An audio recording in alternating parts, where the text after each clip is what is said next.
शब्दांच्या प्रवाहात कलावंताचं बेधुंद होणं आणि सशक्त अभिनयाच्या जोरावर रसिक मनाचा वेध घेणं सोपं नसतं. त्यासाठी कलावंताला भूमिका जगाव्या लागतात.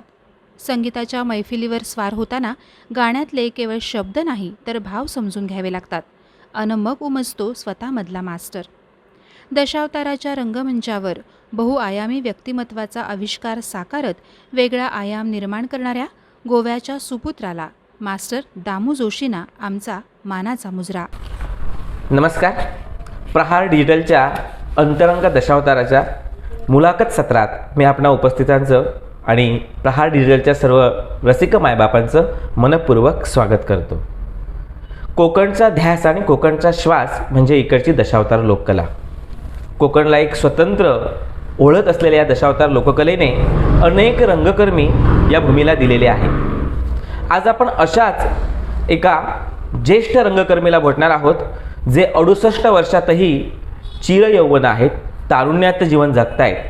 कारण असं म्हणतात की कलाकार कधीही वृद्धत्वाकडे झुकत नाही, किंबहुना कला त्यांना वृद्धत्वाकडे झुकण्याची संधीच देत नाही. ते चिरतरुण असतात. अशाच एका चिरतरुण कलाकारांना मी भेटणार आहे आणि त्यांचा अंतरंग दशावतारातील प्रवास आपण जाणून घेणार आहोत. मी सर्वप्रथम त्यांचे या ठिकाणी मनपूर्वक स्वागत करतो. हे चिरतरुण कलाकार आहेत मास्टर दामोदर जोशी काका. नमस्कार काका. नमस्कार. तुमचं प्रहार डिजिटलच्या अंतरंग दशावताराचे या मुलाखत सत्रात मी मनपूर्वक स्वागत करतो. मुलाखतीला सुरुवात करण्यापूर्वी वैभवजी आपले, त्याप्रमाणे आपले सहकारी कॅमेरामन, तसेच प्रहार डिजिटल आणि अंतरंग दशावतार या सर्वांचा मी धन्यवाद देतो.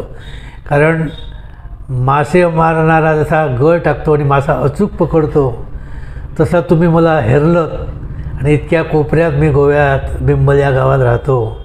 माझी आठवण करून मला निमंत्रण दिलं मुलाखतीचं, त्याबद्दल मी खरोखरच धन्यवाद देतो आणि धन्य झालो असं म्हणतो.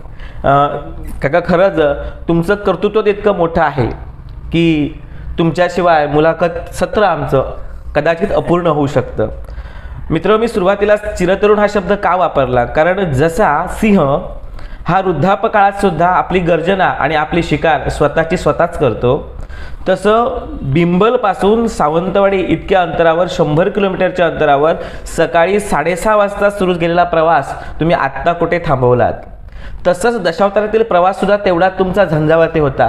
म्हणजे मला वाटतंय की 6व्या वर्षामध्ये मुलांना धड काही कळत नसतं.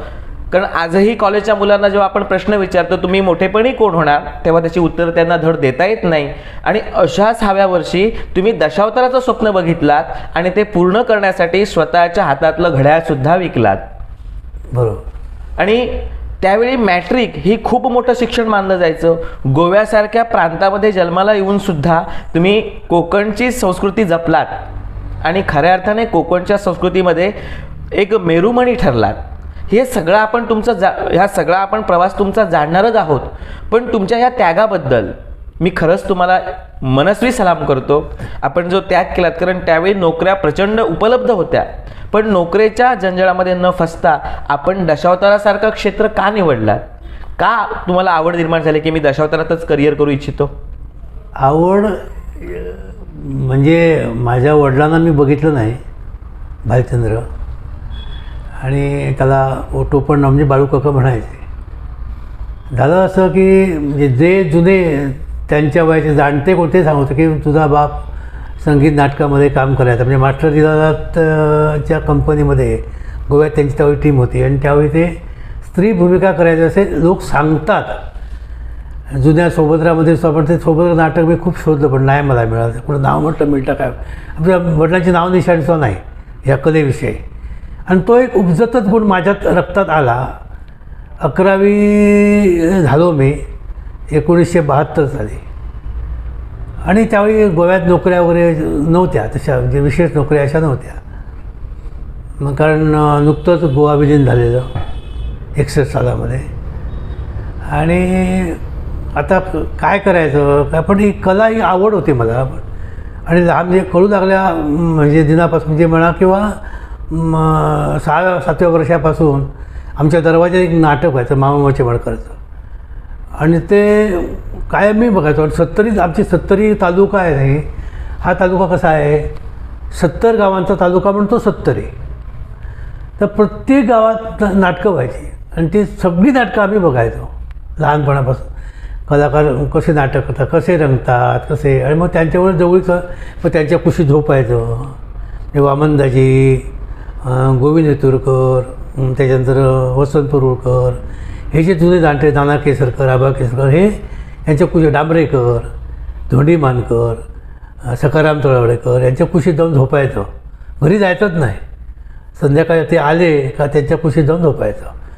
आणि मग ते उठले का आपण त्यांच्याबरोबर बसायचं. मग कसे रंगतात, काय काय घालतात, काय काय लावतात, ते सगळं एक आवड निर्माण झाली. आणि मग दिवसाची प्रॅक्टिस, बेल्ल माडाची तलवार करायची, काजूच्या फांदीबरोबर लढाई करायची. आणि म्हणजे खुमखुमी होती. दशावतार पण एवढ्या लहान वयात कोण घेणार आम्हाला. आणि मग असं करता करता करता करता साधारण 72 साली 11वी झाली. 18 वर्षाचं वय माझं. मग डांबरेकर माझे खूप दोस्त होते, कारण डांबरेकर हे आमच्या शेजारच्या गावातले जावई. आणि आम्ही त्याला प्रेमानं खाशे खाशे म्हणायचो. आणि त्यांची जवळीक साधली. आणि तेव्हा मग त्याला सांगितलं मी माझी व्यथा, मला म्हटलं दशावतार करायचं आहे, शिकायचं आहे.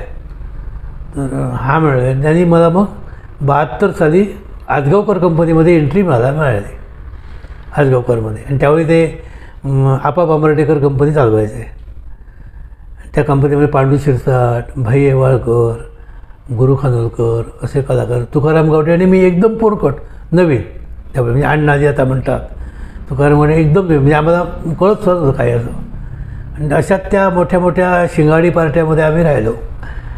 आणि पांडू शिरसाट वगैरे होते. तिथं मी दशावतार 1 वर्ष केलं मी ते दशावतार. आणि ते मग काय जम बसेना म्हणजे झालं असं. ते पांडू शिरसाटने ते मला चापकानं मारायचे. त्यावेळी आम्ही ते वशीकरण विद्या म्हणून नाटक काढलेलं. आणि त्या नाटकात माझं कोवळं वय नाही, राजबिंडा दिसत होतो मी. ब्राह्मण म्हणजे जरा आदरानं बघायची की हे त्यावेळेचा काढतो. आणि राजपुत्राची मला भूमिका. आणि त्याच्यामध्ये तो मला चापकानं मारला. आणि चापकानं मारला तर एक मला ओळ आला, लागला चाबूक लागून तो ओळ फुटला. जरा चांगला 6 इंच लांबीचा तिथं मांडीला. आणि मग घाबरलो मी. आता म्हटलं. आणि त्यावेळी कसं होतं, मालवणी भाषा पण मला येत नव्हती. बरं इकडं ह्या भागात आमचं कोण ओळखीचं पण नवीनच नाही ओळखीचं वगैरे कोण नव्हते. आणि त्यावेळी पडदे वगैरे तसं काय नव्हतं. म्हणजे लोकांची गर्दी स्टेजवरती उभं तरी पाठीमाग काळोखातून रडायचं. कोण धीर देणारा असा कोण होतं. पण त्यावेळी गुरु खानोलकरनी मला जवळ केला, गुरु खानोलकरांनी. आणि त्यांनी मला जवळ करून त्यांनी मला सांभाळला. पण मग म्हटलं हे उपयोग नाही. मी म्हटलं जातो, नाही जमायचं दशावतार मला हे म्हटलं. तिथून गेलो तर मी मग प्रतिभा नाटक मंडळीमध्ये गेलो, संगीत कंपनीमध्ये. ती कंपनी मास्टर दत्ताराम जे त्यांचे सासरे म्हणजे बापूराव आठवले त्यांची कंपनी, त्या कंपनीमध्ये मग गेलो. तिथं जाऊन मी जवळ 5-6 वर्ष काढले. आग्र्याहून सुटका, संत सकू, शारदा अशी नाटकं त्यावेळी, संत तुकाराम, सत्यवान सावित्री अशा नाटकामध्ये लहान लहान भूमिका करायला लागलो. आणि तिथे 5-6 वर्ष मी काढले. काका, एक प्रश्न या अनुषंगाने विचारायचा वाटतो. दशावतार पुन्हा तुमची सामाजिक नाटकं आणि या सामाजिक नाटकामध्ये काम करतेवेळी तुमचा झालेला अपमान हा प्रकर्षाने या ठिकाणी मला सांगावा असं वाटतो की मी धन्याला किंमत देते, माणसाला किंमत देत नाही, अशा प्रकारचं वक्तव्य त्या एका स्त्रीकरवी झालेलं होतं. आणि त्यातून तुमचा कलाकार जागा झाला आणि तुम्ही संपूर्ण जगाला दाखवून दिलात कला म्हणजे काय. याबद्दल खरंच तुमचं मानावं तेवढे कौतुक कमीच आहे. आम्हाला ह्याबद्दल ऐकायला नक्की आवडेल. प्रतिभा नाटकमध्ये मी होतो ना, यावेळी संत तुकारामध्ये शिवाजीची भूमिका मी करायचो आणि डोळ्याला आंदुरली मजा झालेली. आणि त्या दिवशी प्रयोग होता आणि प्रतिभा तिकीटचे खेळते, त्यावेळी 3 रुपये 2 रुपये आणि 1 रुपया तिकीट नाटकानं. आणि झालं असं की एक दिवसाआड एक प्रयोग ठेवायचा, आज नाटकाचं उद्या घ्या परवा, असं ते कंटिन्यू एका गावात आम्ही 2-2 महिने राहायचो. आणि डोळ्याला माझी आंदोलनी झाली आणि डोळा सुजलेला. आणि मी ते कमलाबाई साळगावकर ती मालकीन, मग तिला मी म्हटलं, त्याला मी आई म्हणत होतो, आई म्हटलं असं असं झालं आणि शिवाजी मग कसा करणार मी, बरोबर वाटतं त्याने, एखादी विनोदी वगैरे भूमिका असेल तर गोष्ट ठीक आहे. तर नाही, माझ्यावर चिडली माझ्यावरती. मी म्हटलं डोळा असा घेऊन म्हटलं शिवाजी कसा करू, ते कसं तुझं तू बघ, मला माणसाची किंमत नाही, मला धंद्याची किंमत आहे. माझं डोकं फिरलं. म्हटलं मनात म्हटलं, मी काय बोललो नाही, कारण ती फॅमिली होती, ती घरचीच सगळी होती. मी ते कमलाबाई, त्यांचा नवरा पेटीवाला, त्याच्यानंतर जावई, मुली, नातू, नात्र, अशी सगळी ती एकच कंपनी सगळी. फक्त बाहेरचा तो मी होतो, त्या कंपनी सोडून बाहेरचा तो मी होतो. तर म्हटलं मनात म्हटलं, मी कंपनीत म्हटलं काय माणसंच राहतात, गाडवं राहत नाही नाही, आणि माणसं आहेत तर तुझं नाटक चालणार. पण म्हटलं ठीक आहे म्हटलं. मग दुसऱ्या दिवशी मग म्हटलं मी जातो. मग तिथून बाहेर पडलो तो घरी आलो आणि एक वेळ राग आणि काहीतरी केलं पाहिजे, मी कोणतरी आहे, माझ्याकडे काहीतरी करता येतं मला, हे दाखवलं पाहिजे. म्हणून मग गावातल्या पोरांना जवळ केलं आणि नाटकं काढली. मी स्वतः नाटकं लिहिली, स्वतः ड्रेस शिवले, सगळ्या मुलांना जवळ केलं आणि नाटकं शिकवून प्रोंटिंग पार्ट वगैरे करून तालमी बिलमी घेऊन मग ती नाटकं घेऊन मी दिल्लीपर्यंत जाऊन आलो. करण्याची उर्मी आणि एखादं काम करण्यासाठी तुमचे प्रयत्न हे खूप मोठे होते. एकदा नाही तर 2दा तुमचा अपमान या नाट्य क्षेत्रामध्ये झाला. एकदा तुमच्यावर हंटर बसला गेला, त्यातून तुमच्यातलं बालमन हे कळवून रडू लागलं. त्यानंतर दुसरा प्रसंग तुम्हाला या प्रतिभा नाट्य मंडळामध्ये आला, तरी पण तुम्ही दशावताराची कास सोडली नाही. कारण असं म्हणतात, मंजिले उन्हीं को मिलते जिनके सपनों में जान होती है, पंख होने से कुछ भी नहीं होता, हौसलों में से उडान होती है. कारण पंख गरुडाला सुद्धा असतात आणि चिमणीला सुद्धा असतात, पण आकाशामध्ये उंच भरारी घेण्याचं सामर्थ्य फक्त गरुडाचं असतं. हे गरुडपणा तुम्ही सिद्ध केलात, तुम्ही वाघ आहात हे सिद्ध केलात.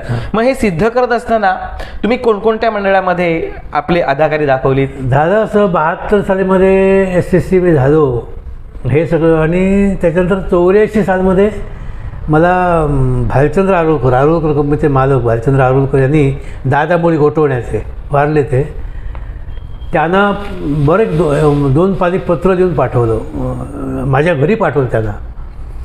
आणि त्यांना कोणीतरी सांगितलं की दामोदरशी भटजी आहेत आणि त्यांना दशावताराची आवड आहे आणि करतात, साधारण काम करतात ते. आणि त्यावेळी भालचंद्र आरुळकरकडे पोरगेच सगळे होते, नवीनच.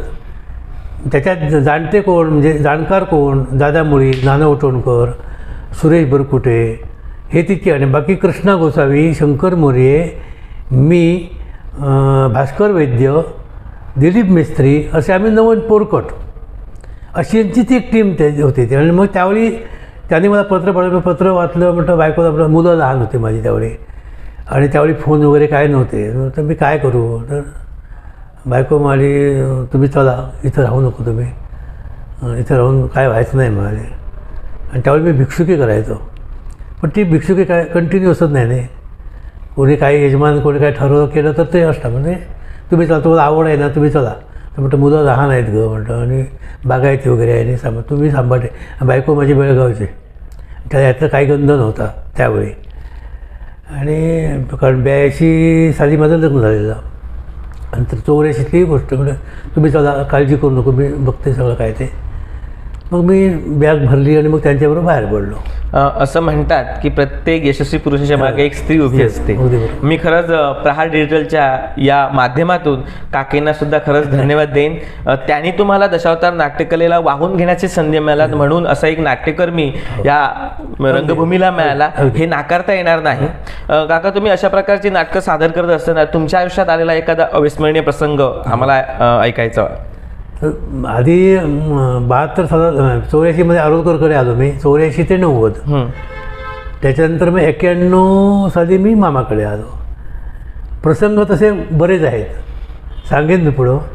पण तत्पूर्वी 6 वर्ष ज्यावेळी मी आरोग्यकराकडे आलो ना त्यावेळी जिद्द होती मला, मामाच्या कंपनीत जायचं होतं. भयंकर एक म्हणजे मला ते स्वप्नच होतं माझं, कारण मामाची कंपनी म्हणजे इंटरनॅशनल परमिट असं एक तो एक म्हणजे मामा एक शिस्तीचा भाग होता. आणि त्यांच्या कंपनीत ज्यानं धंदा केला, दिवस काढले, तो पार्टी लोक आवडीचा झाला, असं एक शिक्का बसलेला होता. आणि शिस्त शिकायची असेल मामाच्या कंपनीत, म्हणून मग मामाच्या कंपनीत मी 91 साली येण्यासाठी म्हणजे खूप धडपड केली. म्हणजे तुमची ओळख मामाकडे चांगले, तुमचे जरा बघावं खानोलकर जरा मामाकडे. मामा काय करायचे, आवाज नाही म्हणायचे मला, आवाज नाही म्हणायचे फक्त. बाकी बरं आहे, व्यक्तिमत्व बरं आहे, सगळं बरं आहे, पण आवाज नाही. त्याच्यामुळे ते मला ठरवत नव्हते, त्यांना आवाजाचा पाहिजे. आणि मी मान्य करतो, माझं व्यंग मान्य करतो की माझा आवाज पांढरीच्या अर्थ नाही आहे, मी काळी दोनचा माझा आवाज. आणि एक दिवस मग मामा ह्याच्यामध्ये आरवलीला जागबाईकडे नाटक होतं आमचं, आणि त्यावेळी मी आंधळ्याचं काम करायचो. त्या नाटकावर ते नाटक लावलेलं आणि आंधळ्याचं काम करायचं. आणि ते त्यांनी बघितलं आणि काहीही न बोलता ते मागं फिरले आणि 2 जूनला हरिश्चंद्र गावकरकडे 2000 रुपये दिले आणि माझ्या घरी पाठवला, हे ॲडव्हान्स. आणि पुढच्या वर्षी दामोदरशींना सांगा माझ्याकडे हवं. मला खूप आनंद झाला. किती पगार देणार काय ते मी काही विचारलं नाही आणि एंट्री केली, असं झालं. आणि त्याच्यानंतर मग मी मामाकडे, मग मामाने सांगितलं पौराणिक नाटकात खलनायक तुम्ही, विलन तुम्ही, आणि काल्पनिक नाटकात विलन उल्हास नाही, असा तो एक शिक्काच बसला. मग असं झालं. म्हणजे जे स्वप्न तुम्ही बघत होता ते स्वप्न साकार झाल्याची भावना वेगळी होती खूप. आणि मग मी ठरवलं म्हणजे आता माझा दम बसणार म्हणून हळूहळू मग मी म्हणजे प्रगती पण मी केली, शिकलो खूप आहे, दशावतारे बी खूप शिकलो मी, अनुभवही घेतला. टीम पण चांगली होती आमची त्यावेळी आणि मजेत हे झालं म्हणजे धंदा झाला. तर त्याच्यानंतर मग मामाकडे आल्याच्यानंतर मग हळूहळू माझ्या प्रगती मी म्हणजे आता खरं नाही, हा शिक्का बसल्या तर काहीतरी करायलाच पाहिजे ना. यम, रावण, दुर्योधन अशा भूमिका माझ्या वाट्याला यायला लागल्या. मग त्या भूमिकांचा अभ्यास मी करायला लागलो. अभ्यास म्हणजे कसा, तर वाचन करून नाही. तुम्ही म्हणाल माझा पुराणाचा गाडा अभ्यास अजिबात नाही, पण मी एक जिद्द ठरवतो बाबा आता मला इथून कुठं खानोलीला जायचं आहे, मग तो अभ्यास मी करणार. कुठल्या रस्त्यात जायचं, कुठल्या तिथ्यावर कुठं वळायचं, हा एवढाच मी अभ्यास करणार. तर रस्ता बांधला कोणी त्याची गरज नाही मला, तो अभ्यास करायची मला गरज नाही. फक्त जायचं कसं एवढं बघायचं, त्या ध्येय गाठायचं. मग असा मी तो प्रवास सुरू केला. मग दुर्योधनाचं मग त्यावेळी म्हणतात मग महाभारत सुरू झालं. त्याची उभं राहायची पद्धत किंवा एखाद्या दिवसाचा माणूस एखादा खलनायकाच्या रूपडं त्याचं असतं, मग तो चालतो कसा, उभा कसा राहतो, बोलताना त्याचे हावभाव तो कसे करतो, याचा अभ्यास मी केला. आपण दिवसा बाजारात फिरतो, मग माणसं बाजारात फिरतात, मग एखाद्याचे बाबा हा याची चालण्याची धग चांगली आहे बाबा, ही आपल्याला अमुक भूमिकेसाठी सूट होईल, मग ती करायची. 1-2दा करून बघायची, लोकांना आवडते का नाही, काही कमेंट्स आहेत तर सोडून द्यायची, चांगल्या कमेंट आहेत तर टिकवायची. असं करून मग मी ते माझा खरं मी उभा केला. एखादा अविस्मरणीय प्रसंग असे बरेचसे आहेत, 1 आणि 2 नव्हे. पण ज्यावेळी मी कलेश्वरमध्ये होतो आणि त्यावेळी नळदमयंती नाटक काढलं, नेरुरकरांची आवड होती ते, त्याने जिद्दत म्हणजे हटायलाच भेटत. नळदमयंती नाटक लावलं, त्याच्यामध्ये पुष्कर हा एक खलनायक, मी त्याच्यामध्ये तो करायचो. हाच प्रसंग मी प्रसंग खूप आहे, हा सांगतो म्हणजे हा अविस्मरणीय म्हणजे कधी आयुष्यात मी न विसरणारा प्रसंग आहे हा. आणि त्यावेळी कलिंगणांची परंपराच आहे, लहान पोरांना आपल्या नातरांना कंपनीमध्ये स्वतः शिकवायची. आणि बाळाकडीची मुलगी आणि सुधीरचा मुलगा, आता तो सिद्धेश, एकदम लहान त्यावेळी 4-5 वर्षाची वयाची मुलं होती.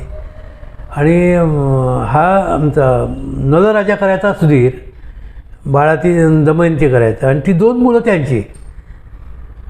आणि त्यांच्यात मध्ये ती मारझोड करायची त्यांना. तो सगळं म्हणजे पुष्कर तो विलन खलनायक असतो, तो सगळं त्यांचं हिरावून घेतो आणि त्याला तो म्हणजे राज्यातून घालवतो. आणि त्यावेळी ते ज्यावेळी दमयंतीला मारामारी मारतो तर ती मुलं दोघं आई बाबा म्हणून धावत येतात, तर त्या पोरांसुद्धा तो उचलतो. आणि त्यावेळी आमचं कसं ॲक्शन होते, पेटीकडे सुधीर राहायचा, मी बाकाच्या टोकावर राहायचो, त्या मुलीला असे उचलायचो, त्या दोन्ही मुलांना अशी उचलायचो आणि अशी धरायचो. मी उंच, माझी हाईट, बाकड्यावर मी उभा आणि ती फेकायचो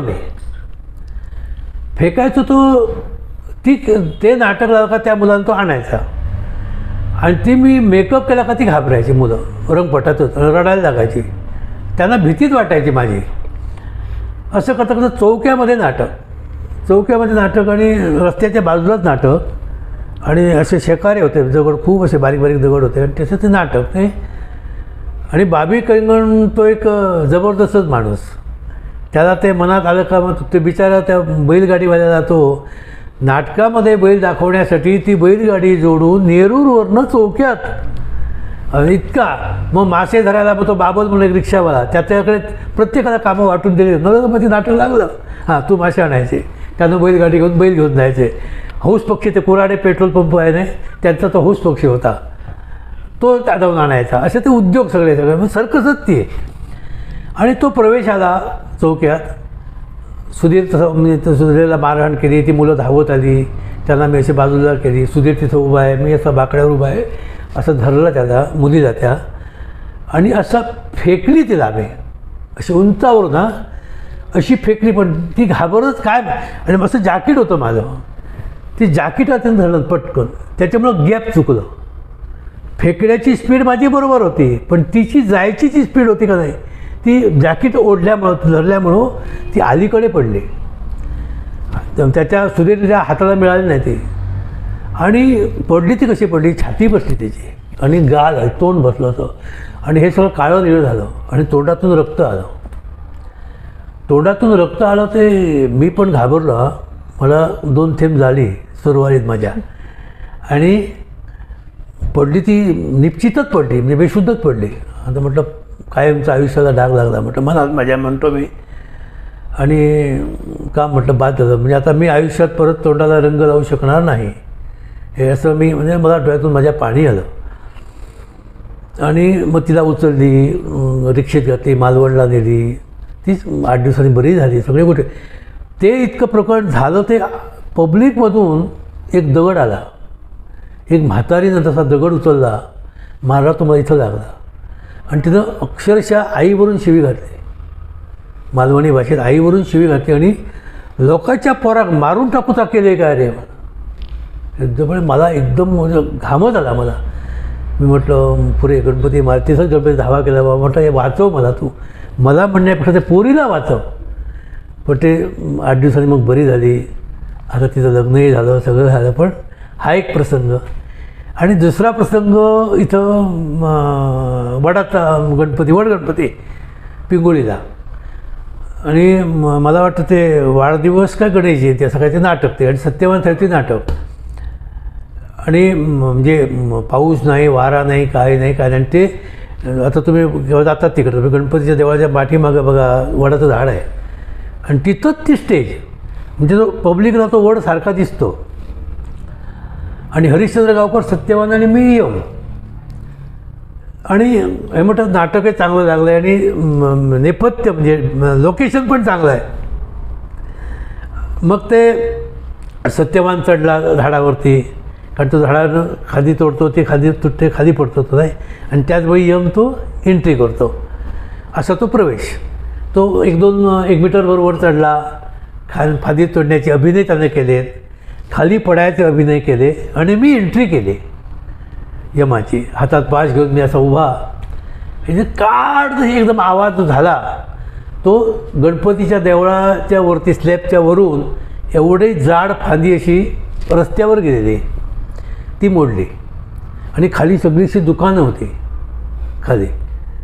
तर तो खांदा तो एक 8-9 वर्षाच्या पोराच्या मानेवर पडला आणि रक्तबंबाळ सगळं. बरेच जण लोक जखमी झाले, दुकानाची वाट लागली सगळी. आणि काय झालं तेच कळेना, वारा नाही, पाऊस नाही, काही नाही. आणि एकदम अचानक हे घाला कळलं. आणि गणपती देवळाच्या स्लॅपाचा एक तुकडा असा कोसून खाली पडला. मग ते व्यवस्थापक होते, लोक तुम्ही आटपाणे, मला पोलीस हे व्हायच्या आधी तुम्ही लवकर आटपाणे. मग आम्ही तिथून पळालोच. तो एक प्रसंग, भयानक प्रसंग, तो एक माझ्या आयुष्यात तो एक, असे बरेचसे प्रसंग घडले. खरं तर दशावतारामध्ये भूमिका करायच्या नसतात, तर त्या जगायच्या असतात. अगदी. आणि विशेष म्हणजे एखादा रसिक तुम्हाला लक्ष्मीरूपी बक्षीस देतो, तेच काय बक्षीस नसतं, शिव्यारूपी सुद्धा बक्षीस व्हिलन म्हणून ते खूप महत्त्वाचं असतं. आणि तुम्ही अनेकांच्या शिव्याशाप घेतच इथपर्यंत प्रवास केलेला आहात. हा प्रवास खूपच महत्त्वाचा आहे. आणि असं म्हटलं जातं की दशावतार हा संघटित लोककला प्रकार आहे. आणि त्यामुळे या संघटित लोककला प्रकारामध्ये कलाकारांचे एकमेकांशी सहसंबंध नेमके कसे असले पाहिजे हे जरा आम्हाला सांगा. अगदी चांगलेच पाहिजे. टीमवर्क, टीम जी आपली असते कधी आपले एकमेकाशी संबंध, जवळीक एकदम संबंध पाहिजे, तरच आपण दिवसा कसे वागतो त्याचा परिणाम रात्री नाटकावर होतोच. एखादा समजा तुम्ही माझ्याबरोबर सहकलाकार आहात आणि तुमचा माझा दिवसाचा काही क्षुल्लक काढून वाद झाला, तर तुम्ही एक मनात अडी धरता. आणि अडी धरल्यामुळे काय होतं, आणि मी पण मनात हे करतो, म्हणजे त्याच्यामुळे काय होतं, रात्रीची एक गोष्टीची आठवण होते. आपण दिवसा कसे वागतो, रात्री भूमिका सादर करत असताना त्या गोष्टीची आठवण येते आणि तो राग तुम्ही मग तिथं काढता. त्याच्यामुळं बेरंग होतो. तुमचं वैयक्तिक काय ते पब्लिकला माहीत आहे. पब्लिक नाटक बघण्यासाठी आलं आहे, नाटक ऐकण्यासाठी आलं आहे आणि तुमची कला बघण्यासाठी आलं आहे. मग तिथे हेवे दावे होता उपयोगाचे नाहीत. प्रेक्षकाची जर तुमचे संबंध चांगले असले तरच प्रेक्षक आपले गुरु आहेत. प्रेक्षक मोठा कोण करतो कलाकाराला? प्रेक्षक मोठा करतात. तुम्ही सांगायची गरज नाही मी मोठा आहे म्हणून. तुम्ही गळ्यात पाठी घालून आपल्याला कलाकार मी म्हणून फिरायची गरज नाही.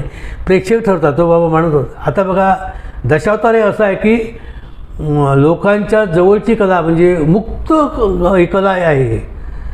अमिताभ बच्चन समजा सावंतवाडी तर घे लोकांची, आमंत्रण द्यायची लोकांना गरज नाही, ते नाव आहे त्याचं, तो एक कलाकार आहे. पण आम्ही कसे, आम्ही घरचे वाटतो. अमिताभ बच्चन घरचा वाटायचा नाही, पण दशावतारी कलाकार प्रत्येकाला घरचे वाटतात. हे महत्त्वाचं आहे. हे केव्हा होणार? ज्यावेळी तुम्ही पब्लिकाशी, प्रेक्षकाशी संबंध चांगले ज्यावेळी ठेवणार, त्यावेळी तुमच्याबद्दल आपुलकी, आदर, तुमच्या भूमिकेचा, कलेचा आदर निर्माण होणार आणि त्यातून तुम्ही मग मोठे होता. म्हणून मी तर असं मानतो की दशावतारामध्ये प्रेक्षक हा कलाकाराचा गुरु असतो. तो गुरु खरा. प्रेक्षकांना काय हवं आहे, प्रेक्षकांना काय नको आहे, प्रेक्षकांना काय आवडत नाही, हे करत असताना स्वतःची इज्जत पण सांभाळली पाहिजे, हे महत्त्वाचं आहे. स्वतःचं व्यक्तिमत्व सांभाळलं पाहिजे आणि समोरच्या कलाकाराचा मान पण राखला पाहिजे. मला खूप कळतं, म्हणून तुम्हाला मी तुच्छ लेखायचं नाही, कारण तुम्ही आहात म्हणून माझी भूमिका लोकांना आवडते. एकटा कलाकार कला सादर करू शकत नाही. ते एक पात्री, मग ते आमदार लोक भाषण करतात, तसं झालं ते तर नाही. ते तुमचं ज्यावेळी भूमिका त्यावेळी होणार, त्यावेळी माझी भूमिका होणार, त्यावेळी ते नाटक रंगणार. 8 कलाकार मिळून कंपनी. एक कलाकार म्हणजे कंपनी नव्हे, एक मालक म्हणजे कंपनी नव्हे.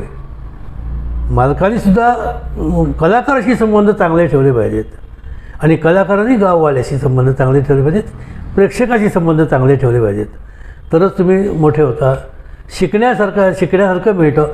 आणि दशावतारी कला कशी आहे, तुम्हाला लगेच पोचपावती मिळते. तुम्ही काय चांगलं बोलला, तुम्ही काय वाईट केलं, तुमचं कुठं चुकलं, हे तिथं तुम्हाला लगेच कळतं. संगीत नाटक म्हणा किंवा पडद्याचं नाटक म्हणा, बंदिस्त नाटक म्हणा, लिखित नाटक म्हणा, ह्याच्यामध्ये तुम्हाला परीक्षक, मग तुम्ही ते परीक्षण करणार, मग तो पेपरवर देणार आणि नंतर तुम्ही वाचणार, तोपर्यंत 8 दिवस होऊन गेले.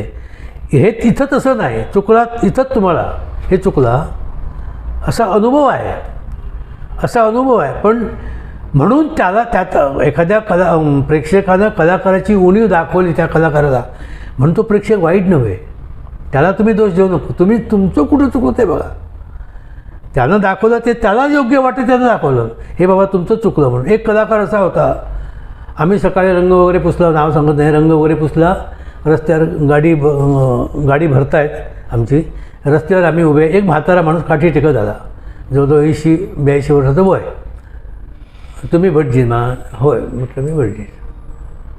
कसली तरी मी ब्राह्मणाची भूमिका केलेली आहे आणि हे गणपती झाले मग तसे. होय मला गणपती तुम्ही छान दिसल्यात, बोलल्यात बरे, पण पायात बूट तुमच्या होते. त्या कलाकारांनी त्याला काय विचारावं, असा खै लिहिला असा बूट घालू नये म्हणा, चुकीचं. मला वाईट वाटलं. त्याच्या वयाचा तरी विचार करायला हवा.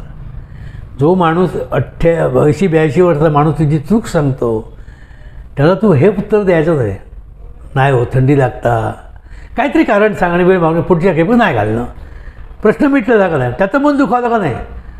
तो मग एकावर शेतावरून भाताची परीक्षा, हे कलाकार सगळे असेच ऐकणं नाही कोणाचा, आपणच छाने म्हणतो. त्याला काय वाईट सांगितलं नाही. गणपती कधी सूट बूट घालतो का, त्याचा तिथं श्रद्धा निर्माण होते, प्रेक्षकाची श्रद्धा निर्माण होते त्या व्यक्तिमत्वावर, त्या भूमिकेवर. एखादी देवाची भूमिका, मी असे लोक बघितलेले आहेत की साधारण तुम्ही आंबोली क्रॉस केली की पुढं जे गाव आहे स्वडेगोर्डे, धामापूर, सुलगाव, पारपोली, हे जे गाव आहेत ह्या गावामध्ये तुम्ही जर भूमिका कराल ना, एखादी समजा रामाची किंवा कृष्णाची जर तुम्ही भूमिका केली तर तुम्हाला मेकअप पुसायला रंगपटावर यायला 1 तास लागतो. कारण ते लोक येऊन मिठ्या मारतात, पाय धरतात, मिठ्या मारतात. बायकासुद्धा तिचं लाज लज्जा वगैरे काय नाही, अक्षरशः मिठ्या मारतात. या कारण का, तुम्ही सुंदर दिसता म्हणून नव्हे, तर त्यांच्यात ते तुमच्या भूमिकेत ते देव बघतात. हे अनुभव चांगले आहेत, हे वाईट नव्हे, हे शिकण्यासारखे आहेत. मग आपण चारित्र्य तसं ठेवायला नको, आपण तसं चारित्र्य ठेवलं पाहिजे नाही. अरुण गोविंद रामायणात रामाची भूमिका केली, त्याला मुलाखतीमध्ये विचारलं तू रावणाची भूमिका करशील काय म्हणून, तर आपण नाही म्हटलं त्याला. का, लोक मला राम म्हणून बघतात, लोक मला अजून राम म्हणून बघतात. ही कलाकाराची कुवत. त्यानं ते सांभाळलं, चारित्र्य सांभाळलं त्यानं आपलं. त्याला काय रावण करता आला नसता का, आला असता करता, पण नाही त्याला का, कारण लोक मला राम म्हणून बघतात. हे कलाकारांना सांभाळलं पाहिजे. ज्यावेळी तुम्ही प्रेक्षकांना आवडते होणार त्यावेळी तुम्ही जगजाहीर तुम्ही आवडते कलाकार होणार. म्हणजे याच्यासाठी वर्ष काढावी लागतात. 5 वर्ष 1ली ते 4थी शिक्षण दशावतारामध्ये, पुढली 6 ते 10 वर्ष उजळणी, 10 ते पुढे 15 वर्ष तुम्ही लोक आवड निर्माण करण्यासाठी भूमिका शिकता तुम्ही. आणि पुढे मग तुम्ही 15 वर्ष दशावतारामध्ये 15 वर्ष काढल्याच्या नंतर तुम्ही लोक आवडीचं होता, फॅन होता तुम्ही. आता ते नाही, आता फास्ट झालं, फास्ट सगळं. आज कलाकार, उद्या व्हॉट्सॲपवर बालगंधर्व होतो, कोण होतो नटश्रेष्ठ, नटसम्राट, म्हणून त्याच्यानंतर भीष्माचार्य, दशावतारातला भीष्माचार्य. पदव्या आता फुकट मिळतात, त्या कुठेही बाजारात विकत मिळतात, फक्त बोटं लावली की झालं. काका, खरंच तुमचा स्पष्ट वक्तेपणा. दशावताराचा प्रवास म्हणजे तुमच्या जर विवेचनाचा संदर्भ घ्यायचा झाला तर अपूर्णत्वाकडून पूर्णत्वाकडे जो आगेकूच आपण करतो त्याला दशावतार असं म्हणतात, असं एकंदरीत तुमच्या या विवेचनावरून व्यक्त झालं. आणि हे बोलत असताना आपण एक छान सांगितलं की आता पदव्या फुकट मिळतात, व्हॉट्सअप सारख्या सोशल साईटवर ह्या पदव्या सगळ्या केलेल्या असतात. पण एक साधं संत वचन आहे, आपणासी पाहावे आपण. बरोबर. हे समजलं की मग आपली कुवत वगैरे कळता येते. 1972 साली आपण तोंडाला रंग लावलात, ते आता तुम्ही 14 वर्ष दशावतारापासून अलिप्त आहात, तरी पण लोक आग्रहास्तव तुम्ही कुठे कुठे भूमिका करत असता. हे आपल्या मनाचं मोठेपण आहे. आणि त्या अनुषंगाने मला एक प्रश्न विचारावासा वाटतो की रंगमंचावर कलाकार म्हणून त्याचा वावर नेमका कसा असला पाहिजे? रंगमंचावर वावर असावे. आता दशावतारामध्ये पूर्वी कसं एक पब्लिक मुलं वगैरे जवळ जागा एकदम तोकडी, एक साधारण 2-3 फुटाची एवढीच जागा, तेवढ्यामध्ये आपण नाटक करायचो. आता रंगमंच झाले, स्टेज झाली, स्टेज कवर कशी करावी. आता मोठी मोठी दामोदर हॉल म्हणा किंवा आता गोव्यात रवींद्र भवन म्हणा, ही ज्या मोठ्या भव्य स्टेज आहेत त्यांच्या, मग ती स्टेज कवर करता आली पाहिजे. किती पावलामध्ये आपण तिथपर्यंत पोचू शकतो.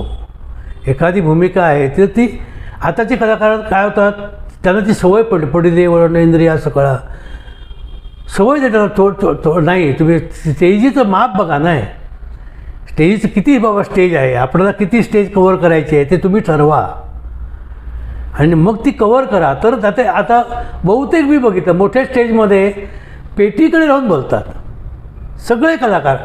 पेटीवर आता समज 4-5 पात्र जर एकत्र असेल पण सगळ्यांची तोंडं दिसली पाहिजे, सगळ्यांचं वक्तृत्व ऐकायला आलं पाहिजे, अभिनय दिसले पाहिजे, मग ती स्टेज भव्य आहे ना. बरं राहा ना तुम्ही लांब असे 3 पावलामध्ये स्टेज कवर करा, 5 पावलामध्ये स्टेज कवर करा. काही ना माईकाजवळ उभं राहून बोलण्याची सवय असते. त्याच्यामुळे काय होतं माहिती आहे, अभिनयाची वानवा अभिनय होत आहे मायकाकडे. याचा उद्देश काय, तर मी काय बोलतोय लोकांना ऐकायला जावं म्हणून ते मायकाकडे उभे राहतात. कितीशे कलाकार आहेत आणि आता जवळजवळ 60 ते 70% मी सरळ स्पष्ट बोलतो, कोणाला नावं ठेवत नाही, अभिनयाच्या बाबतीत दशावतार खूप कमी आहे. नाट्यक्षेत्रात भूमिकेच्या बाबतीत कलाकार अभिनयाच्या बाबतीत खूप कमी आहेत. अभिनय कोण शिकतच नाही. सगळी अंग तुमच्याकडे हवी, रंगभूषा हवी, वेशभूषा हवी, वक्तृत्व वाचस्पती चांगली हवी आणि अभिनय पण तितकेच महत्त्वाचे आहेत. नुसतं असावा लागत नाही, तो दिसावा नाही लागतो. ह्या दोन्ही गोष्टी आहेत आणि त्यात तरच तो नट म्हणून सार्थ ठरतो.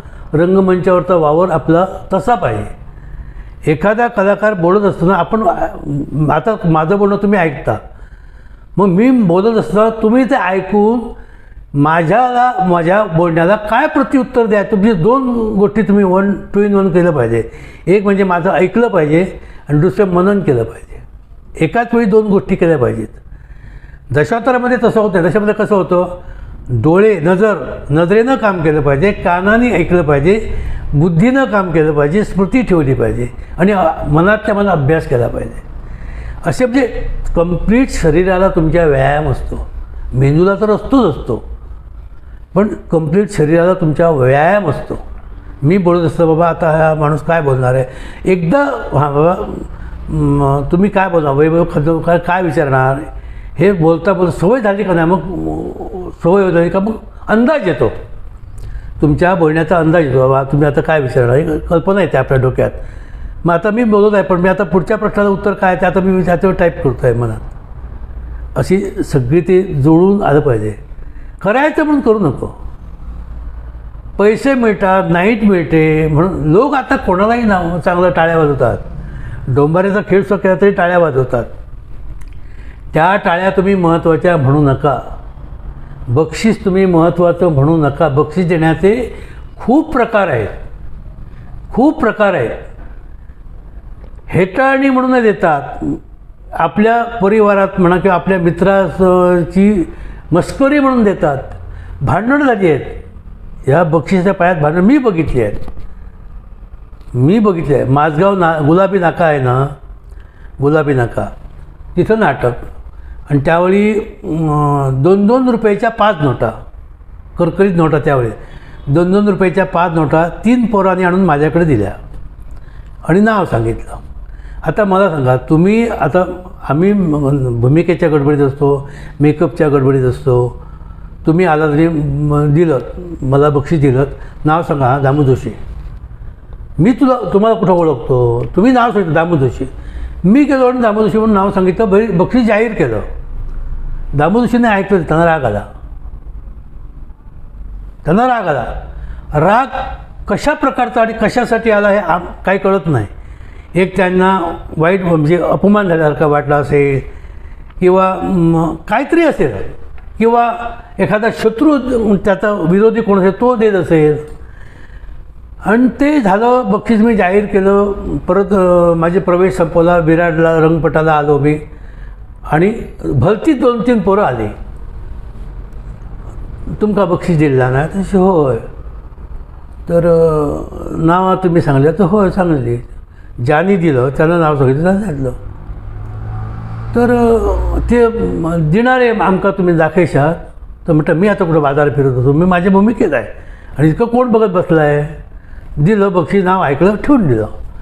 नाही आमका जरा होय बाबा म्हटलं बघ, म्हटलं मी त्यांना पण कपडे कसले घातलेले, मी म्हटलं टी-शर्ट घातलेले. एक काळा होता, एक तांबडा होता, एक सफेद होता. हे त्याचे शोधायला लागले. त्याला शोधायला लागले. मला एकदम हे झालं, म्हणजे काय होतं तर कोणा ठेवतं, पैसे झक मारते, ते बक्षीस नको बा, ह्याची भांडणं होता का म्हणे. नाही, निमित्त मात्र आपण कारणीभूत ठरतो ना. शेवटी त्या पोराने नाटक संपेपर्यंत त्यांना शोधून का आडून त्यांची हाणामारी झाली. काय त्या बक्षिसाचा अर्थ राहिला. बक्षीस तुम्हाला सांगून कलाकार, मला ह्या गोष्टी लोकांच्या आवडत नाहीत. मेकअपला बसला का बॅगवर हे तू का भटची, अरे काय आहे, मी आज स्टेजवर जातो, मेकअप करतो, माझी एंट्री बघा, भाषण बघा, काय आवडतं ते बघा आणि मग बक्षीस द्या ना. रंगताना कसले बक्षीस तुम्ही आणून देता? ते काय कर्ज आहे का माझं तुम्ही घेतलेलं, उसने पैसे घेतले आहेत माझे, ते तुम्ही आणून देता का आहेत म्हणून देता? याला अर्थ नाही. बक्षीस काय, बक्षीस टाळ्या आणि तुमची भूमिका लोकांच्या स्मरणात राहणं हे खरं बक्षीस. पण आतापर्यंत किती बक्षीस, हजारोने. हां, मग लोक चर्चा करतात, हां अमुक कलाकारात 5,000 रुपये बक्षीस झाला, बघितले कोणी आणि घेतले कोणी, हां चर्चा त्याची. मग असे 5,000 रुपये बक्षीस घेऊन तुम्ही किती बंगले बांधले? बरोबर का नाही? हां, मी बक्षिसाला किंमत देत. आणि सब दुसरी गोष्ट, काही द्वेष्टे असतात, तुम्हाला मिळालं मला वाईट वाटतं, पण तुम्हाला काय मिळालं याचा अभ्यास तू कर. मी भूमिका माझी केली म्हणून त्यांना मिळालं. वैभव खानोलकरचा मारझोड केली म्हणून त्यांच्या डोळ्यातून पाणी आलं आणि प्रेक्षकांना ते भावलं, म्हणून त्यांना बक्षीस मिळालं. कुणामुळं मिळालं? एका वैभव खानोलकरमुळं नव्हे, माझ्यामुळं मिळालं. मला नाही मिळालं, त्यांना मिळालं ना. त्यांना ज्या अर्थी बक्षीस माझ्या प्रवेशाला मिळालं, म्हणजे अर्थात ते मला बक्षीस मिळालं. माझी भूमिका चांगली वाटली म्हणून वैभव खानोलकरची भूमिका झाली, हे लक्षात ठेवलं पाहिजे. द्वेष करायचं नाही हो, मत्सर द्वेष कपट शी. काका खरंच खूप सुंदर असं तुम्ही विवेचन या अनुषंगाने मांडला. मी रसिक प्रेक्षकांना सुद्धा या अनुषंगाने सांगू इच्छितो की रसिक हेच दशावतारातले सगळ्यात महत्त्वाचा दुवा असतो. काकांच्या भाषेत सांगायचं झालं तर रसिक म्हणजेच दशावताराचे गॉडफादर असतात आणि त्यामुळे त्यांच्या टाळ्या जेवढे आशीर्वाद असतात तेवढी बक्षिसं सुद्धा आशीर्वाद असतात. त्यामुळे तुम्ही बक्षीस देत असताना म्हणजे अशा प्रकारचे विध्वंसक कृत्य आपल्याकडून होता कामा नये, कारण ती रंगदेवतेची सेवा असते, त्या गणेशाची सेवा असते आणि तुम्ही सगळे सुज्ञ आहात. म्हणजे अशा प्रकारच्या प्रसंगाला आपण त्याच्यामध्ये आपण असता कामा नये हे गांभीर्याने तुम्ही लक्षात घ्यावं. या अनुषंगाने कदाचित तसे प्रकार आता होतही नसतील, पण हे प्रकार चुकीचे आहेत. म्हणजे कोणाच्या तरी नावावर मस्करीने बक्षीस देणं, त्या कलाकाराचा त्याची काही संबंध नसतो आणि त्यानंतर जे काही परिणाम होतात ते दुर्गामी परिणाम दशावतारी नाट्य क्षेत्राला सुद्धा आणि आपल्या दशावतार ह्या आपला मानबिंदू आहे त्याला सुद्धा ढाग लावू शकतात. त्यामुळे जाणीवपूर्वक ह्या सगळ्या गोष्टी टाळल्या पाहिजेत. कारण एक ज्येष्ठ कलाकार आपले अनुभव सांगतायत आणि हे अनुभव म्हणजे असं म्हणतात की ज्येष्ठ कलाकार विद्यापीठासारखे असतात आणि अनुभव हा सर्वश्रेष्ठ गुरु आहे. आणि त्या अनुषंगाने जेव्हा आपण व्यक्त होतो तेव्हा तो खऱ्या पुढच्या लोकांना तो आपण दिलेला एक संदेश असतो, कारण अनुभवासारखा गुरु कोणीच नाही. नंतर काका एक तुम्हाला प्रश्न विचारायचा. आणखी एक गोष्ट बक्षिसावर आठवण झाली, शेजारचीच खासगीरवाड्यात नाटक होतं. खासगीरवाड्यात अजूनपर्यंत नाटक होतं, म्हणजे गोठणीवर मामाच्या कंपनीचं नाटक होतं. पण तिथे म्हणजे आता चेष्टा किंवा मस्करी या विषयावर तुम्हाला सांगतो बक्षिसाचा प्रकार. तिथं ना सगळ्या कलाकारांना ते बक्षीस देतात, एवन पेटीवाला झाडवाल्यापासून ते संपूर्ण नाटकाच्या टीमला प्रत्येकाला ते. पण ते बक्षीस कसे देणार? ते टोमॅटोचे व्यापारी, कांद्याचे व्यापारी, लाकडाची वखार. पण हसत खेळला, पण तिथं भांडण तटत त्यांच्याच ग्रुपमध्ये, पण ती गंमत म्हणून आणि ते आम्ही बक्षीस स्वीकारतो. तिथं एकच, बाकीकडे नाही. पण तिथं नावान कधीच कोण बक्षीस देणार? अमुक नाव, अमुक कोण, हा तांदूळाचे व्यापारी, पिठाची गिरण, असं एक गंमत म्हणते. त्याला की सवयच आहे. खास करून आता ह्या 10-15 वर्षात मला माहीत नाही, पण पूर्वीपासून ती पद्धत त्यांची ती असे. म्हणजे पण सगळ्या कलाकारांचा आदर करतात ते, एकालाच घेऊन बसत नाही, एका हाताने टाळी कधी वाजत नाही. बक्षीस तुम्ही घेताना सुद्धा विचार करून घेतलं पाहिजे. बक्षीस मी एकदा गँगमध्ये सापडलो गोव्यामध्ये, मराठी आणि कोकणी असं काय ते झालेली भानगड बघा. आणि गोवा बंद झालेलं, मला नक्की आठवत नाही. 83 साली बॉम्बस्फोट झाला नाही. गोवा समुद्रकिनारे सगळे अलर्ट होते आणि नारोबाला इथं मांजरेला समुद्रकिनाऱ्यावरच नाटक आमचं. आणि एकटा आला आणि बक्षीस दिलं हरिश्चंद्र गावकरला आणि मला. कोबरा गँग नाव सांगितलं मी. सिव्हिलमध्ये पोलीस आले, तुम्ही बक्षीस दिलं कोबरा गँग दाखवा म्हणून. काय सांगणार? आता त्यांनी आम्हाला सोडलं, नाटक हा विषय आहे कोण बघत बसतो. त्यांना ते कोबरा मुंबईवरून पोलीस आलेले ते. साधे नव्हे, कारण ऑल इंडिया संबंध, समुद्रकिनारी संबंध, सीमा हाय अलर्ट केलेलं त्यावेळी. असे प्रकार असतात. म्हणजे खरंच कायद्याचा सुद्धा वचक हा, होय. भयानक असू शकतो. असू. किंवा आपण खरंच या पोलिसांना सुद्धा धन्यवाद दिले पाहिजे, कारण कलाकाराकडे बघण्याचा दृष्टिकोन आजही या वरिष्ठ अधिकाऱ्यांचा असेल किंवा आपल्या खाकीचा असेल की सदरक्षणाय खलनिग्रहणाय या खाकीच्या वर्दीतून, म्हणजे आपण कोरोना काळामध्ये सुद्धा ह्या खाकी वर्दीतले हे कर्मचारी असतील किंवा हे पोलीस बांधव असतील आपल्याला नेहमी सपोर्ट करत होते. आजही ते पाठीशी असतात. असे अनेक पोलीस बांधव आहेत की दशावताराशी निगडीत आहे. या अनुषंगाने मांजरेकर साहेबांचं नाव या ठिकाणी आवर्जून घ्यावंसं वाटतं की जे खूपच या क्षेत्राशी निगडीत आहेत, ओरोसमध्ये वाटतं सेवा बजावतात. धन्यवाद काका. यानंतर मी पुढचा प्रश्न तुम्हाला विचारेन की भूमिका ह्या करायच्या नसतात, जगायचं असतं आणि त्यासाठी अभ्यास महत्वाचा असतो, असं संतश्रेष्ठ तुकाराम महाराज सुद्धा म्हणून गेले की असाध्य ते साध्य करिता काय, असं कारण अभ्यास तुका म्हणे. अगदी. याबद्दल आपण नक्की आम्हाला मार्गदर्शन करा की अभ्यास करावा म्हणजे काय करावं. पुराणाचा अभ्यास पाहिजेच. ज्या मार्गानं आपण जातो त्या मार्गाची माहिती आपल्याला पाहिजेच. तसंच भूमिका सादरीकरण करत असताना भूमिकेचा अभ्यास म्हणजे काय, तर भूमिका ती आपण आता शिवाजीला आपण काय बघितलं नाही, महात्मा गांधींना आपण बघितलं नाही, किंवा राम, कृष्ण, रावण, दुर्योधन आपण काय बघितलं, पण ज्याने कोणी बघितले त्याने ते रेखाटून ठेवलं आहे ना, देव देऊन ठेवलं आहे म्हणा. आता महात्मा गांधीला आम्ही बघितलं नाही, पण ज्याने कोणी बघितला, जे महात्मा गांधीच्या सहवासात आले त्यांनी त्यांचं चित्र काढून ठेवलं आहे का नाही. आपण खोटं कसं म्हणणार, आपण खोटं म्हणू शकत नाही, त्याच्यात काहीतरी तथ्य आहे नाही.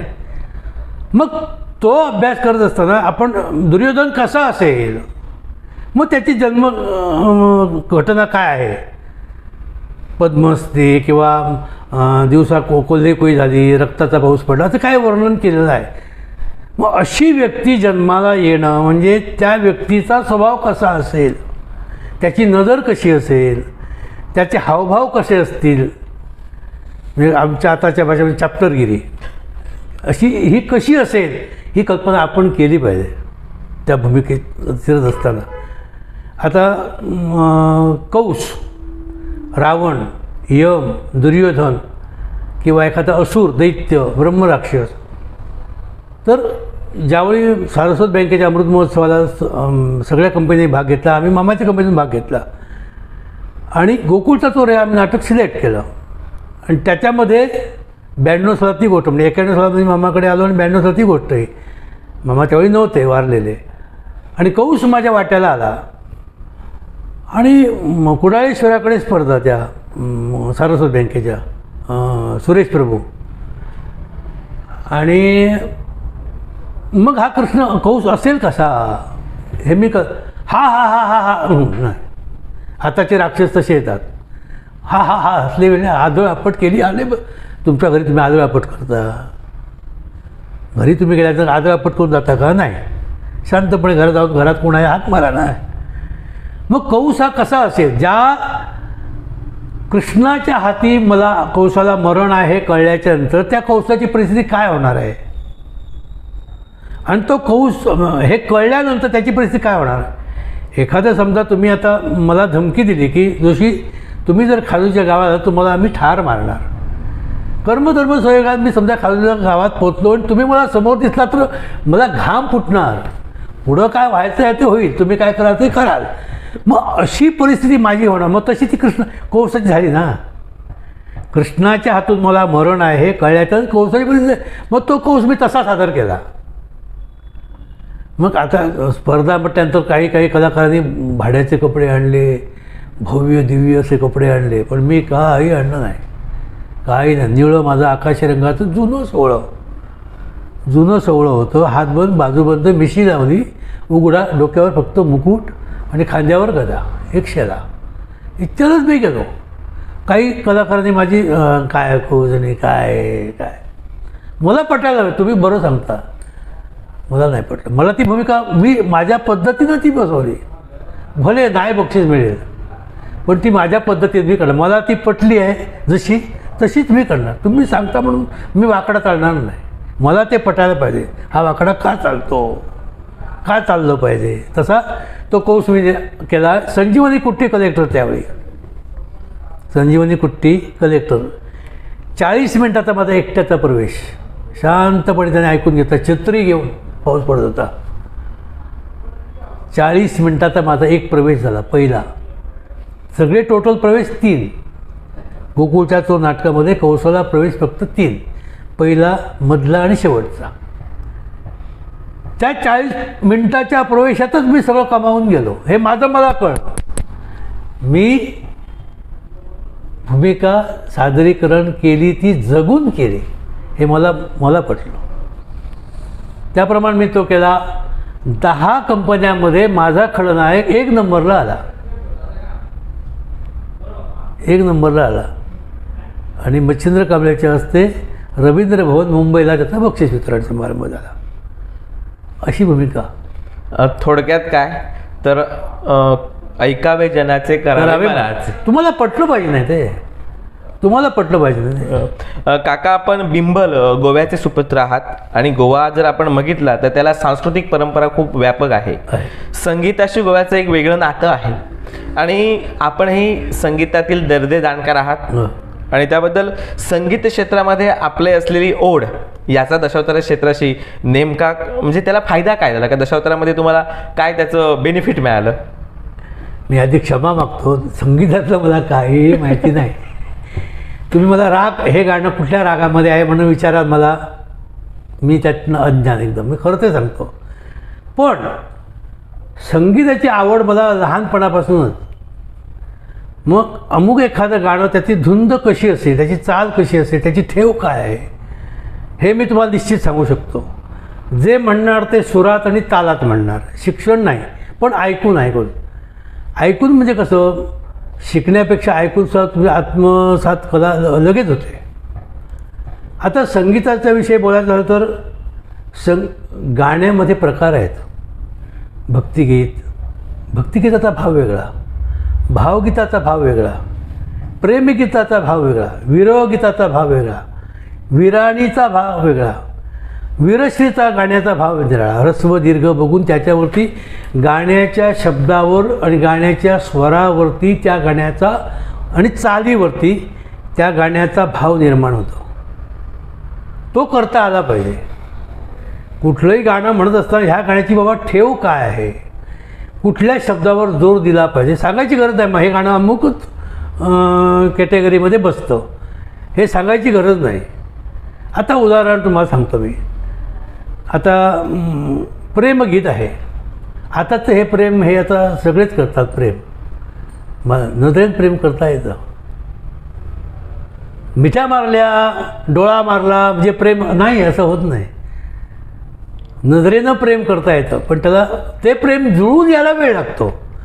पण आसक्ती जी असते, तुमच्या नजरेला माझी नजर भेटल्याच्यानंतर, स्मित हास्य केल्याच्यानंतर जे प्रेम निर्माण होतं ते प्रेम जवळीक त्याची साधायला दिवस घालवावे लागतात पण ते निर्माण होतं. एक प्रकारची भावना त्या माणसाविषयी, त्या व्यक्तीविषयी किंवा त्या स्त्रीविषयी म्हणा ती निर्माण होते. काय तिच्या पण होते आणि आपल्या पण होते.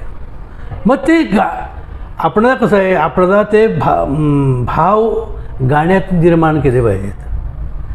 त्या गाण्यातून त्या गाण्याचे शब्द, त्या कुठल्या शब्दावर जोर किंवा ह्रस्व दीर्घ हे बघून. आता एखादं गाणं बघा, सांग कधी कळणार तुला भाव माझ्या मनातला.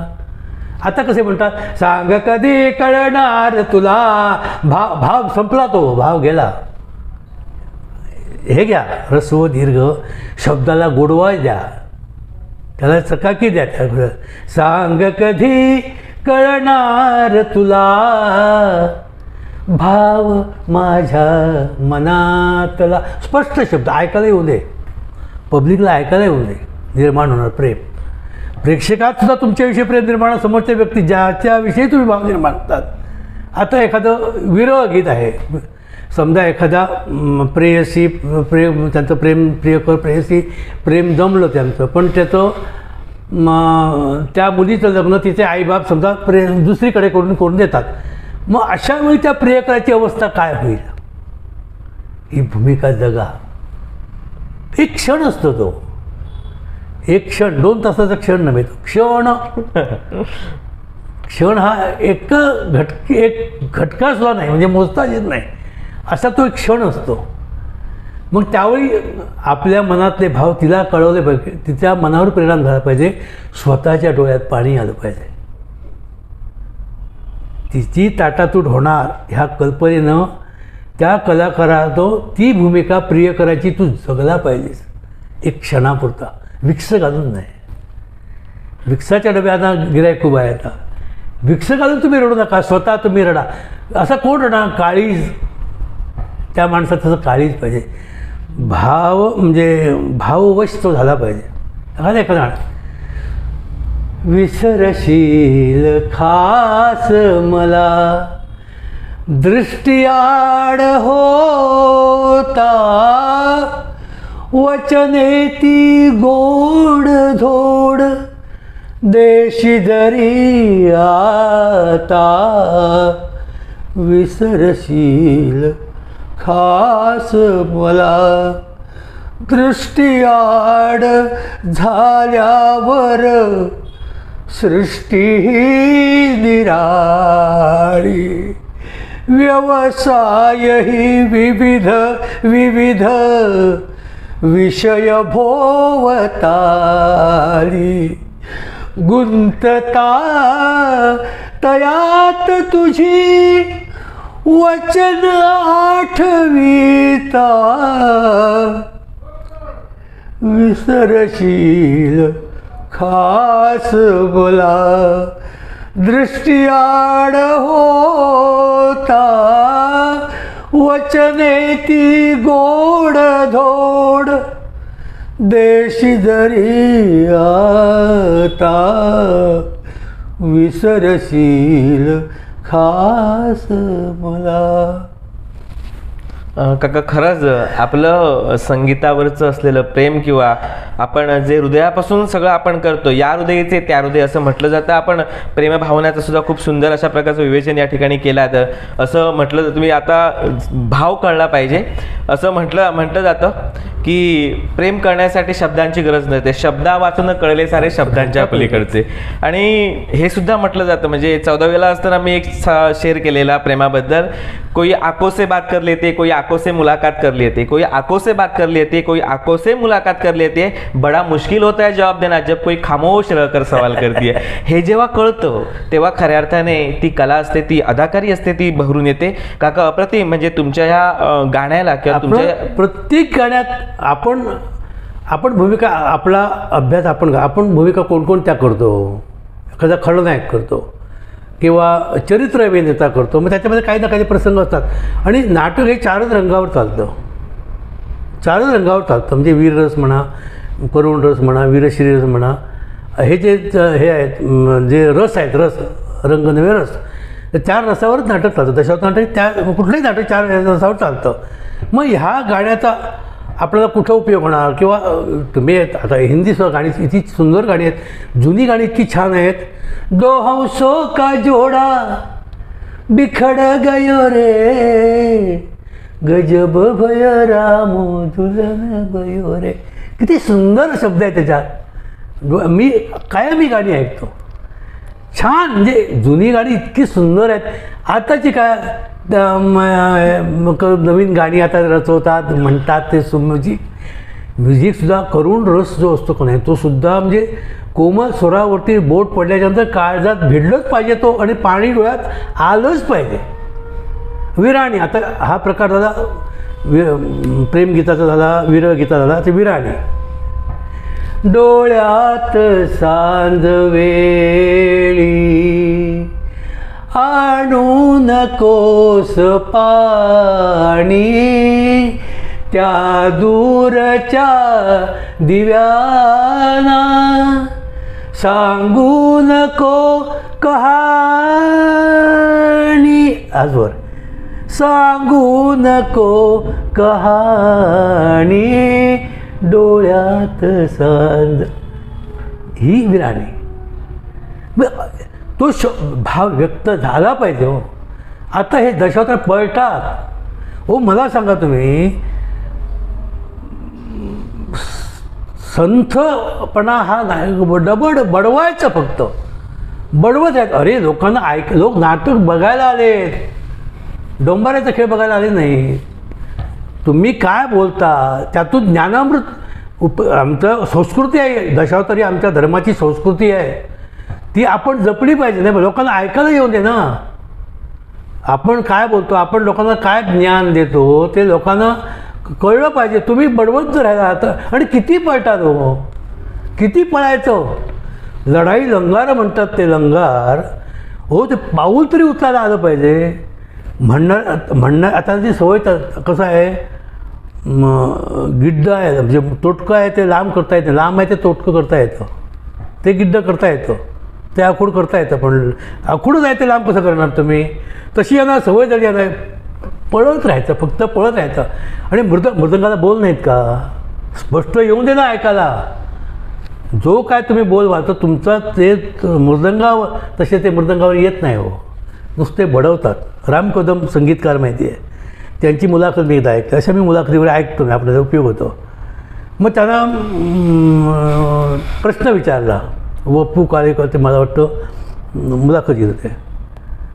तर रामजी तुम्हाला ते माळ्याच्या माळ्यामध्ये कोण ग उभी हे गाणं कसं सुचलं. तर मला आपण झोपलेलो आणि पहाटे दिंडी चाललेली, दिंडी, आणि मृदंगावर ते बोल मला ऐकायला आले. मला मृदंग वाजवत होता काय, श्रीराम जय राम जय जय राम, श्रीराम जय राम जय जय राम, मळ्याच्या मळ्यामध्ये कोण ग उभी. तो संगीतकार म्हणजे त्याला ते मृदंगावरती बोल ते ऐकायला, मृदंग बोलत नाही का, मग तुम्ही बोलता करा ना त्याला. तुम्ही आता प्रश्न विचार मला बोलता करता ना, हां, मग त्या मृदंग तुम्ही शिकला, चांगले वाजवता तुम्ही, प्रश्न नाही. तुमच्या वाद्याला मी नाव ठेवत नाही, पण ते स्पष्ट ऐकायला येऊन दे. तुमचे बोल जे काय आहे ते स्पष्ट ऐकायला येऊन दे. तसे येत नाही. पेटीवाला सवयच पडली ना फास्ट वाजायची. एखाद्या गाण्याची लय काय आहे ती जरा बघा नाही जर तुम्ही, त्याची लय सांभाळून ठेवा ती, तर मला श्वास घेता येणार, दुसरा शब्द उच्चारता येणार, आणि तो भावपूर्ण असणार. भावच व्यक्त करता येत नाही, इतकं पळावं, त्यांच्याबरोबर आपल्याला पळावं लागतं. नाही रस राहत नाही, रंग राहत नाही त्याच्यामध्ये. आता हे झंपे म्हणतात, अडाणे म्हणतात, अरे काय आहे, ऐकायला येऊन दे. त्याची ठेव काय आहे, ठेच त्याची काय आहे, त्याची लयबद्धता काय आहे, त्याचा ताल काय आहे, त्याचे सूर काय आहे, त्याचे शब्द काय आहेत, दोन शब्दामध्ये किती अंतर आहे, किती गॅप आहे, ते कशी भरून काढली पाहिजे हे शिका. मी तज्ज्ञ नव्हे, मी तर पण मी अनुभवानं म्हणजे स्वतःचा ज्ञानानं शिकू. हे बा हे असं केलं पाहिजे, हे असं नाही, हे असं केलं पाहिजे. एखादा झंपा आता हे म्हणतात नाही, पण तो त्यातून अभिनय आणि त्या झंप्याचा भावार्थ अर्थ लोकांना कळला पाहिजे. वैरी तू मातला स्वैर झाला, वैरी तू मातला स्वैर झाला का पाहिजे ओठेला पाहिजे, काय करणार लोकांना, तुझ्यात काय राहिली विरश्री. वैरी तू मातला स्वैर झाला, पायी जोठे चला, अभिनय कर, पायी जोठे चला याच काला खरा, वैरी तू मातला स्वैर झाला.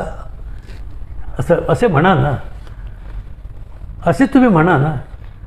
तुम्ही पण काय अर्थ नाही त्याला. त्याच्यावरती मग हा दुसरा झंपा म्हणतो, तोही तसा, तो तरी नीट म्हणतो का. फक्त काय डमडम त्यांना वाजवायला मिळतं आणि ह्यांना म्हणायला मिळतं इतकंच.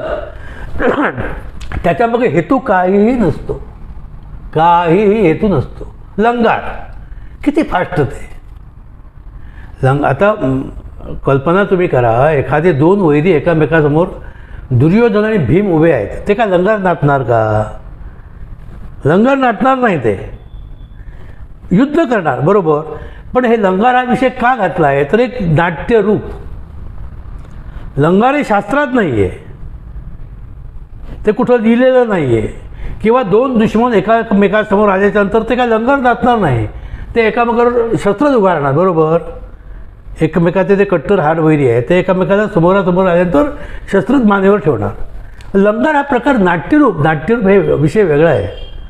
नाट्य रूपांतर हा विषय वेगळा आहे. मग तुम्ही लंगार, मग ते लंगार नाचत त्याची ठेव काय आहे, पाऊलं त्याची ठेवा नाही तुम्ही जाग्यावर अच्छा अच्छा अच्छा झालं सांगा. आणि बरं तुम्ही करता तेच मी करतो, वेगळं काय आहे? वेगळं काय आहे त्याच्यामध्ये? एखादं लंगार म्हणतो ते असतंही म्हणा ना. मधुर मिलनी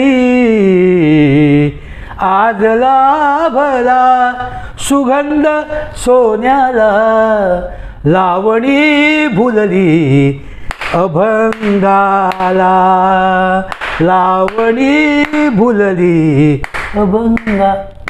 तुम्ही पेटीवाला म्हणतो ते लोकांना करू दे, तबलजीला पण काहीतरी करायला मिळून दे, नातनरला पुढचा काहीतरी ॲक्टिंग अभिनय करायला मिळून दे. हां हे पळतात. अशी पाखरे येती आणि कगुती. अरे त्या गाण्याची ठेव काय आहे? म्हण तू लंगाराला ते गाणं म्हटलं, माझा काय विरोध नाही, पण त्याची ठेव काय ते बघा ना. अशी पाखरे येती आणिक स्मृती ठेवली जाती, दोन दिसांची रंगत संग. तू कोमलता कुठल्या स्वराला आहे ते जाणा, तसं म्हणा. तुम्हाला काय गावकर मागे लागले लवकर आटपा म्हणून, हां काय असं काय नाही. दशावतारी आपलं स्वयंफुलीच आहे नाही, आपण चालवू शकतो ते. काका खरंच तुम्ही ज्या अधिकारवाणीने बोलताय त्याबद्दल आपलं कौतुक करावं तेवढं थोडं, कारण जुनं दशावतार आपण जगलेली लोक आहात, त्यामुळे या सगळ्या गोष्टी येणं खूप गरजेचं आहे. आपण मगाशी सुद्धा भाव जाणा असं म्हटलं. खरं तर असं म्हणतो की शब्द वाचायचे नसतात, तर ते त्याचे भाव जाणायचे असतात, आणि त्यातूनच जेव्हा आपण भाव जाणतो तेव्हा अशा प्रकारची अदाकारी आपल्याला निश्चितच होऊ शकते. यानंतर पुढच्या मी प्रश्नाकडे जातो की ज्येष्ठ कलाकार म्हणून आपण आज कोणतं मार्गदर्शन या सगळ्या रसिक प्रेक्षकांसहित जे आता दशावतार करतायत ते सुद्धा आपल्या परीनं करतायत, त्यांना काय तुम्ही सांगाल? आपल्याला अलीकडेच कलागौरव गोवा राज्यासारख्या एका प्रतिष्ठित राज्याचा कलागौरव पुरस्कार मिळालेला आहे.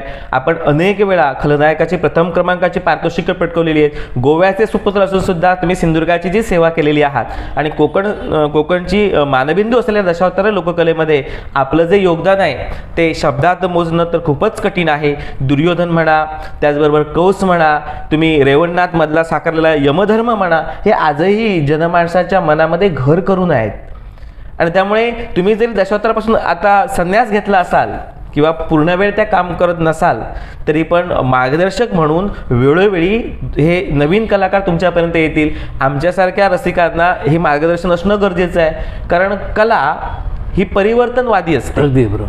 आणि त्यामुळे मागे काय होतं आणि पुढे काय होतं हे सांगण्यापूर्वी पूर्वीचं दशावतार नेमकं कसं होतं आणि आताचं दशावतार नेमकं कसं आहे हे जरा पहिलं सांगा.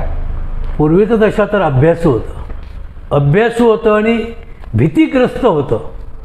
भीतीग्रस्त म्हणजे कसं, तर भूमिकेची भीती वाटायची. कारण ते एक जे मोठे मोठे दिग्गज जे कलाकार होते ना, मुणगेकर, डांबरेकर, असे हे बाबाजी आलो, बाबा पालो, हे जे मोठे मोठे कलाकार होते ते खरोखर म्हणजे भीती वाटायची त्यांची. म्हणजे मोठ्या एखाद्या विशाल अशा वटवृक्षाखाली लहानसे ग्रुप कसं, तसे आम्ही ते त्यावेळी होतो. आणि पण त्यावेळी कसं अभ्यास व्हायचा, कारण पायी चालत जाणं.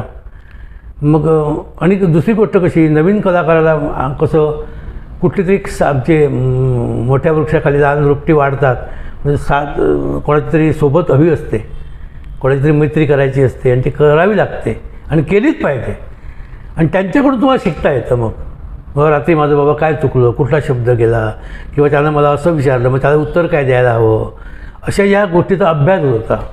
आता अभ्यास नाही, आता रेडीमेड अभ्यास. आणि सगळं आता हे चायनीज झालेलं आहे. आता कानात वायरी घातल्या, मोबाईलला बोट लावलं का सगळं तुम्हाला डिटेल मिळतं, पण त्याला अर्थ नाही. आयतं भोजन करत असताना त्याला तुम्ही नावं किती ठेवा, स्वतः करून खाणं तेव्हा त्याची चव तुम्हाला कळणार. मग ती पोपटपंची तुम्ही करता आणि मग रात्री सभेत जाऊन तुम्ही बोलता, नाही मला पटत ते. गरज नाही. तुझा बाप कोण, तुझी आई कोण हे सांगण्याची किंवा विचारायची गरजच नाही. समोर कोण, वर्तमान काळ जगा, समोर व्यक्ती कोण आहे त्या व्यक्तीविषयी तुम्ही काय ते बघा, विषयाला धरून चला. आपल्याला काय गाठायचं आहे, नाटकाचा शेवट, नाटकाची सुरुवात, नाटकाचा शेवट, तो शेवट आपल्याला गाठायचा आहे. तिथपर्यंतच तुम्ही चला ना. तुझ्या बापानं काय केलं, माझ्या बापानं काय केलं, मी किती पापं केली, तुला मी केलेली पापं तुला किती माहिती आहेत. अरे विषय गेला, वाहत गेला, तो मेला. तो स्वतः भूमिका आपली अक्कल घालून समोरच्याची पण अक्कल घालून त्याला. हे करू नका तुम्ही. वास्तव जो काय आहे तो तुम्ही धरा आणि त्याप्रमाणे तुम्ही चाला. माहिती मिळते म्हणून वाचून ती म्हणू नका, ती बोलू नका, काही संबंधच नाही. आपण एखाद्या एस टीमध्ये म्हणा किंवा कुठे एखाद्या कारमध्ये बसतो आणि आपण जातो, मग ती कार कुठल्या कंपनीची आहे, मग त्याचं मॉडेल काय आहे आपण विचारतो का? आपल्याला काय करायचं आहे, ह्या कारमध्ये बसून आपल्याला आपला गाव गाठायचा आहे, बस, विषय संपला. मग ती कार कसल्या कलरची होती, किती, कोण ड्रायव्हर होता, काही गरज नाही. फालतूगिरी ही फालतूगिरी मला नाही पटत. हे काहीतरी वाचायचं, कुठंतरी नेटवर बघायचं, इंटरनेटवर बघायचं आणि ते येऊन बोलायचं, काय गरज नाही. आणि तुम्ही बोलता कसे माईकला जवळ लावून बोलता. भविष्य कलाकार माईक जवळ लावून बोलतो कशाला, तर आपलं ऐकायला आलं पाहिजे. पण त्याचा अभिनय नाही होत तुमच्याकडे, अभिनय नाहीच तुमच्याकडे. अभिनय करा. राजाचे काय अभिनय नाहीत का? मुद्राभिनय करा ना. बॉडी लँग्वेज जी काय आपण म्हणतो, प्रत्येक गोष्टीचा अभिनय आहे, प्रत्येक गोष्टीचा अभिनय आहे. तोंड विद्रूप चेहरा करता येतो, मेकअप करून नव्हे, असा अभिनय हावभाव करून तुम्हाला करता येतो ना. शिंग लावतात तुम्ही, कान लावतात. उद्या समजा मोदीचा मुखवटा जर मला घातला, मी मोदी जॅकेट घातलेलंच आहे, मी मोदीसारखा दिसणारच. त्यात काय मी मोदीची भूमिका केली असा त्याचा अर्थ होत नाही. पूर्वी आता काय, आता पूर्वी कुठे मुखवटे होते, पण आता ह्याचे कलाकार काय म्हणणं माहिती आहे, तुमच्या काळात नव्हता. अरे पण खुल्यानो, यक्षगान बघा ना, यक्षगान बघा, काय त्यांनी सुधारणा केली आहे का? यक्षगानाची जशी वेशभूषा रंगवती आहे तशीच आहे. कोरस मागं बसतात आणि ते म्हणतात काय, ते कथानक आहे, ते ओवीबद्ध ते काय ते गातात त्यांच्या भाषेमध्ये. हे फक्त अभिनय करतात. बघितलं ना तुम्ही यक्षगान, त्यांना करता येत नाही बदल, त्याच्याकडे पैसा नाही. त्यांना स्क्रिप्ट तयार करून, त्यांना भाषणं पाठ करून आमच्यासारखं करता येत नाही. त्यांना येतं ना करायला. त्यांनी केलं का? त्यांनी ढाचा बदलला का? त्याचे अभिनय स्वच्छ डोळे करतात बघा, ते किती सुंदर अभिनय करतात. काय अभिनय, ते भूमिका त्याच्यात सगळं असतं. जे आपण दशरथामध्ये दाखवतो सगळं. द्रोणाचार्य असतो, एकलव्य असतो, अर्जुन असतो, भीम असतो, सगळं काय ते असतं. कर्ण असतो, पण ते अभिनयाने करून दाखवतात. त्यांना बदलता येतं, पण त्यांनी बदललं नाही. मग आम्ही का बदलावं? हे आताचे कला काय, तुमच्या काळात नव्हता, आता असा. अरे आहे म्हणजे त्याचा कसाही वापर करू नको तुम्ही.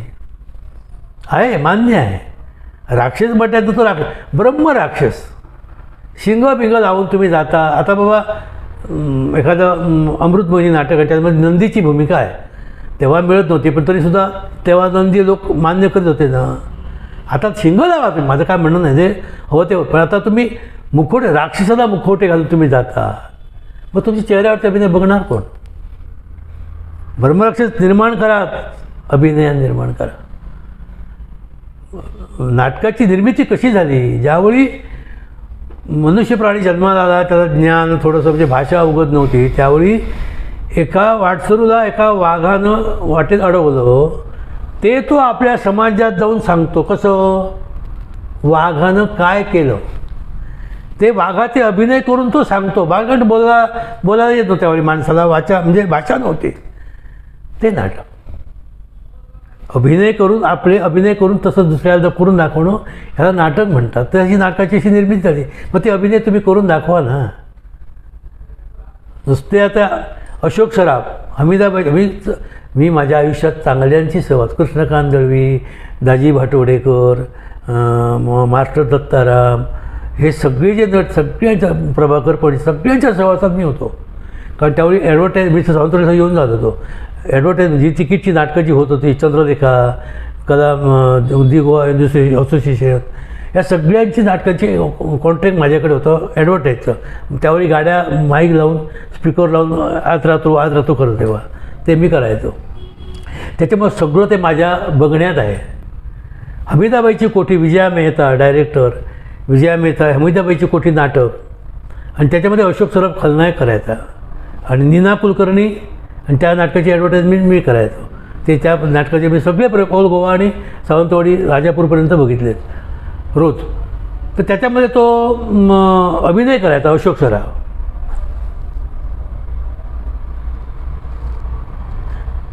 मी म्हटलं हा मला उपयोग होणार, मी तर यमाला करायचो. अशी शिका. जे चांगलं आहे ते तुम्ही घ्या.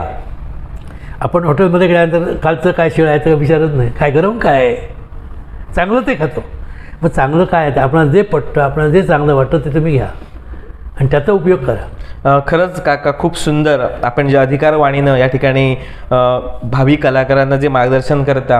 कारण दशावतार ही फक्त अभिनय करणारी कला नाही, तर दशावतारामध्ये अभिनय, वाचिक अभिनय आहे, त्याचबरोबर शारीरिक अभिनय आहे, नाट्य तर आहेच आणि त्याचबरोबर सांगीतिक त्याला अंग आहे. आणि त्यामुळे इतर कलांपेक्षा दशावतार ह्यातला एक वेगळी कला आहे आणि ती आपण वारंवार ते दशावतारांनी सिद्ध केलेलं आहे. म्हणून 800 वर्ष परंपरा आपल्याला लाभलीही असेल. पण अगदी यक्षगानच्या अगोदर दशावतार होतं हे सुद्धा बऱ्याच ठिकाणी आपण वाचतो, त्याचा अभ्यास सुद्धा आपण करतो. या सगळ्या गोष्टीचा आढावा घेत असताना आपण मुक्तपणे या ठिकाणी व्यक्त होत असताना आपण काही परखड मतं मांडली. खरं तर कधी कधी खरं बोलणं हे धोक्याचं असतं, पण लोककलेसाठी जे पोषक आहे ते आपण प्रत्येकानं घ्यावं. यामध्ये काकांचा हेतू माझी लोककला जिवंत असली पाहिजे. गोव्याचे सुपुत्र असून सुद्धा सिंधुदुर्गाची असलेली नाळ ही त्यांची खूप जवळची आहे. त्यामुळे काका खरंच आपलं पुन्हा एकदा या ठिकाणी मी मनापासून स्वागत करतोच आहे. पण तुम्ही 100 किलोमीटर आमच्यासाठी या ठिकाणी आलात, सगळ्या रसिकांना या ठिकाणी उद्बोधन केलं. दशावतार माझा पहिला कसा होता, आता कसा आहे, सांगीतिक पार्श्वभूमी त्यांची कशी आहे हे सांगत असताना अनेक नवनवीन दाखले दिलात. या ठिकाणी तुम्हाला पेटीची, तबल्याची किंवा मृदुंगाची साथ नव्हती तरी उत्तम अशा प्रकारचे आम्हाला संगीत ऐकायला मिळालं. ही तुमची खासियत आहे आणि गोव्या भूमीला मी खरंच सॅल्यूट करतो, कारण सांगीतिक परंपरा असलेली गोव्याची भूमी आहे. मी पुन्हा एकदा वयवर्ष 6 पासून आपण आज 68 वर्षापर्यंतचा प्रवास केला. आपला शतकोत्तर प्रवास सुद्धा चांगल्या रीतीने पूर्ण हो अशी ईश्वराचरणी प्रार्थना करतो. आणि अगदी शेवटचा प्रश्न, तुम्ही या सर्व कलाकारांना त्याचबरोबर आमच्या रसिकांना एक काही मार्गदर्शनपर 2 शब्द बोलावे. प्रथम तुमचे सगळ्यांचे आधी आभार मानतो. आणि दुसरी गोष्ट म्हणजे मी मुलाखतीत ज्या प्रश्नांना उत्तरं दिली त्याच्यामध्ये कुठल्याही कलाकाराचं मन दुखवण्याचा म्हणा किंवा त्याचं व्यंग काढण्याचा म्हणा किंवा त्याचा अपमान करण्याचा माझा काही उद्देश नाही. जे मला भावलं, जे मला वाटलं, जे मला सांगावं असं वाटलं ते ह्या मुलाखतीच्या माध्यमातून मी सांगितलं. चांगलं ते त्यांनी घ्यावं, उगाच टीका टिप्पणी करू नये. आणि एखादा शब्द काही गेला असेल, मी कुठलाही कलाकार डोळ्यापुढं ठेवून मी कुठल्याही प्रश्नाचं उत्तर दिलेलं नाही. जे मी अनुभवलं, जे मी बघितलं त्याचा उल्लेख मी इथं केलेला आहे. आणि जर का एखाद्याचं मन दुखवलं असेल त्याला मी नाईलाज म्हणतो आणि सगळ्या कलाकारांची म्हणा किंवा प्रेक्षक वर्गाची म्हणा मी क्षमा मागतो. आणि जाता आता मला एकच सांगायचं आहे की ही कला टिकली पाहिजे, टिकून ठेवली पाहिजे आणि त्यासाठी प्रयत्न केले पाहिजेत. प्रत्येक कलाकारानं आपलं व्यक्तिमत्व सांभाळलं पाहिजे. आपण दिवसा कसे फिरतो ते रात्री प्रेक्षक वर्ग नाटक बघत असताना, तुमची भूमिका बघत असताना ते अरे हा दुपारी सावंतवाडीच्या बाजारामध्ये फिरत होता, जरासा घेतल्यामध्ये होता, नको, ते चारित्र तुम्ही सांभाळा. आपण सावंतवाडीच्या बाजारात आलो, दामोदरशी आज आले म्हणून कोण इथं जमणार नाही. समजा कोणाला दामोदरशी आलेला सावंतवाडीच्या स्टँडवर उभे आहेत, कोणीही मला बघायला येणार नाही. कारण दशावतार ही आमची लोकातली कला आहे. आम्ही झाडाखाली झोपतो, लोकात मिसळतो. मग आपण काय सांभाळलं पाहिजे तर बाबा भूमिकेला गेलं तर एखाद्या दुकानावर जाऊन बसणं, भूमिकेत असताना मिठाईच्या दुकानात म्हणा किंवा खेळणीवाल्याच्या दुकानात म्हणा, हे सांभाळा तुम्ही. एखाद्या हॉटेलात जाऊन चहा पिणं, प्या तुम्ही चहा प्या, पण तो बाहेर उभे राहून प्या. हॉटेलमध्ये जाऊन इतर गिरायकाबरोबर तुम्ही जाऊन भूमिकेत जाऊन बसून तो बघू नका. म्हणून लोकांना आमच्याविषयीचा आदर कमी झाला होता. अमिताभ बच्चन तुम्हाला असं दिसणार नाही, धर्मेंद्र तुम्हाला असं दिसणार नाही, ते फाईव्ह स्टार हॉटेलमध्ये असणार. त्यांना बघायचं म्हटलं तर तुम्हाला बघायला त्याचं नक्सं तुम्हाला दिसणार नाही. कारण त्याने आपलं सांभाळलेलं आहे, त्यांनी व्हॅल्यू आहे, त्यांची किंमत आहे, त्यांनी ठेवलेली आहे. त्यांनी नट आहेत ते. आम्ही सुद्धा नटच आहोत, पण आमची परिस्थिती अशी आहे, आम्ही दिवसाट वेळा बाजारात फिरतो, हे करतो, थट्टा मस्करी, अरे कुठं आहे तू, काय तो, म्हणजे हे जे गोष्टी आहेत ह्याच्यामुळे आपलं हे कमी होतं. जे हवं ते आपल्याला उरत नाही. आपलं व्यक्तिमत्व जे भूमिकेचं आहे ते आपलं ते टिकून ठेवलं पाहिजे. चारित्र आपलं टिकून ठेवलं पाहिजे. शब्द आपला खरा केला पाहिजे. एखादं फसवेगिरी करायची नाही. कला आपली सांभाळली पाहिजे. कला सादरीकरण करत असताना कुठल्याही कलाकाराचा रंगमंचावर अपमान करणं म्हणजे तो सरस्वतीचा आणि गणपतीचा अपमान करणं, त्याचं प्रायश्चित्त कलाकाराला भोगल्याशिवाय राहणार नाही. भाविकगण म्हणायचे जे लवकर उगवतं ते लवकर नष्ट पावतं, तशी परिस्थिती होते. अशा गोष्टी आहेत त्या प्रत्येक कलाकारांनी सांभाळल्या पाहिजेत. माझी सगळ्या कलाकारांना एकच विनंती आहे, दशावतार जे पूर्वी होते ते तसंच ठेवा. हा आणि कोण सांगणारा असं म्हणून मला कमी लेखू नका. माझे अनुभव मी तुम्हाला सांगितले, अजून बरेचसे काही अनुभव आहेत. म्हटलं तर 4 तास ही मुलाखत संपायची नाही, पण प्रत्येक गोष्टीला मर्यादा असते. ती मर्यादा सांभाळून आज सगळ्यांचे आभार मानतो, विशेष करून वैभवजी खानोलकरांचे, आमचे कॅमेरामनचे सावंत आणि सगळ्यांचे धुरी, तसे सगळ्यांचे धुरी, या सगळ्या कार्यकर्त्यांचे आणि सगळ्यांचे आभार मानतो. मला इथं बोलवलात आणि आता बरीच गोष्ट मी दशावतार सोडलं, पण ह्या मुलाखतीच्या माध्यमातून का असे ना, जरी प्रेक्षक माझ्यासमोर नसले तरी मी प्रेक्षकाच्या समोर गेलो, याचा मला अभिमान आहे, आनंद आहे, समाधान आहे. त्याबद्दल धन्यवाद. धन्यवाद काका. पुन्हा एकदा आपल्या सर्वांना पुढील वाटचालीसाठी शुभेच्छा देतो आणि या ठिकाणी आपण थांबूया. धन्यवाद. ताज्या बातम्या दररोज पाहण्यासाठी व्हिडिओ खालील सबस्क्राईब बटण आणि बेल चिन्हावर क्लिक करा.